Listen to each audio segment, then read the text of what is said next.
উফ! শালিনী পাসিকে নিয়ে আর পারা যাচ্ছে না রে ভাই। তিনি এখন যেটাই করেন সেটাই হচ্ছে সুপার ভাইরাল। তিনি সত্যি প্রমাণ করে দিয়েছেন সুন্দর মুখের জয় সর্বত্রই হয়। এই ভিডিওতে আমরা জানবো শালিনী পাসির সবচেয়ে সুন্দর আর মজার কিছু কোট বা উক্তি। চলুন জেনে নেই। আমি মানুষের চাইতে জড়বস্তু বেশি পছন্দ করি। ইয়েস, শালিনী পাসি এটাই বলেছেন একটা রিসেন্ট ইন্টারভিউতে। এই সময়ে হাজারো লাখো মানুষ তার ফ্যান হলেও এখনও তিনি প্রাণহীন জিনিসপত্রকেই বেশি প্রেফার করেন।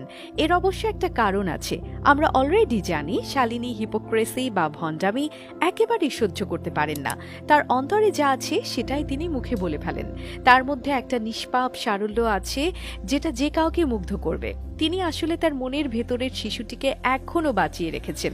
শালিনী তাই বিশ্বাস করেন কাছের মানুষ ধোঁকা দিলেও যে জিনিসের প্রাণ নেই তারা কখনো বিশ্বাসঘাতকতা করে না। এরা কখনো কোনো কথারই উত্তর দেয় না, ভেতরে ভেতরে প্যাচও লাগায় না। ট্রু, এর অবশ্য আরেকটা দিক আছে। ছোটবেলা থেকে অ্যান্টিক জিনিসপত্র জমানোটা শালিনীর সবচেয়ে প্রিয় হবি।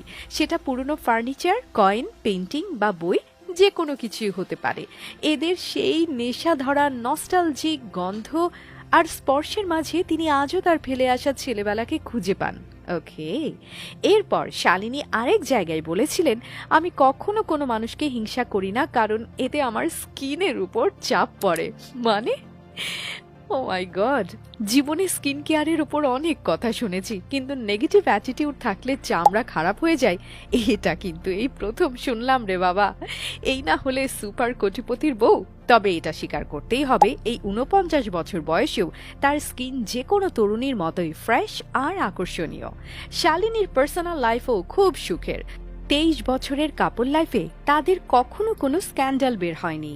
এই ব্যাপারে শালিনী বলেন, একটা সলিড রিলেশনশিপ হচ্ছে যুগল নাচের মতো। পার্টনাররা সব সময় একে অপরকে ফলো করে, আবার নিজের স্টেপগুলোও ঠিক রাখে, আর দিন শেষে সব সময় তারা একসাথে সামনে এগিয়ে যায়।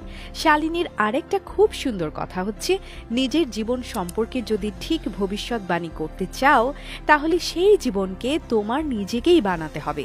আসলেই তাই, আমাদের অনেকেই আমাদের জীবনের ব্যর্থতার দায়কে অন্যের ঘাড়ে চাপিয়ে দেই। এতে নিজের অপরাধবোধ অনেকটা কমে যায়। কিন্তু ফ্যাক্ট হচ্ছে, এই পৃথিবীতে যারা সফল হয়েছেন তাদের সবাই ভাগ্যের উপর নির্ভর না করে বড় হয়েছেন ট্যালেন্ট আর পরিশ্রমকে পুঁজি করে। নিজের অতীত নিয়ে শালিনী কি বলেন জানেন? আমার জীবনে কোনো রিগ্রেট বা অনুশোচনা নেই, কারণ আমি যা করি তা ভেবেই করি, করার পর ভাবি না। আর অতীতকে আমি কখনোই আঁকড়ে ধরে রাখি না। পাস্ট আমার কাছে শুধুই শেখার। তার জেলখানায় আমি আটকে থাকতে